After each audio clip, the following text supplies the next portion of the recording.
কালুখালী পদ্মাপাড়ে আজ রঙের উৎসব। শীতের রোদ পড়তেই যেন ধরিত্রী জেগে উঠেছে হলুদ মায়ায়। সরিষা ফুলের সমারোহ দোল খাচ্ছে বাতাসের কোমল ছন্দে, যেন কেউ পৃথিবীর গায়ে আলো ভরা একটি চাদর বিছিয়ে দিয়েছে। এই ফুল কেবল রং নয়, এ ফুল কৃষকের আশার প্রতীক।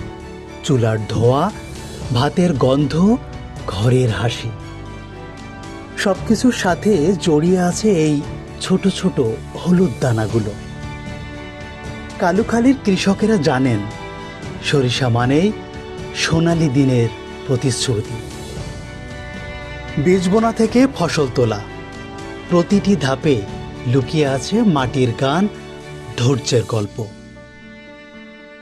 পদ্মা নদী যেন এক স্নেহাময়ী মা, তার বুক ঘেঁষে এই ফুলেরা জন্মায়, বাঁচে, নাচে আর বাতাসের সাথে স্বপ্নের মতো উড়ে যায়।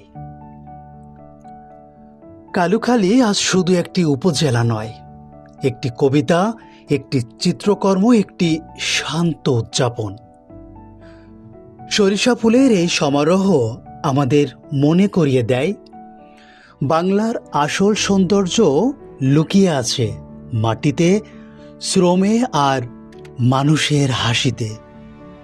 সূর্য যখন ডুবে যায়, ফুলগুলো কমলা আলোয় বদলে গিয়ে নীরবে বলে, সৌন্দর্য ঠিক সেখানেই থাকে যেখানে প্রকৃতি আর মানুষ একসাথে নিঃশব্দে গান গেয়ে যায়।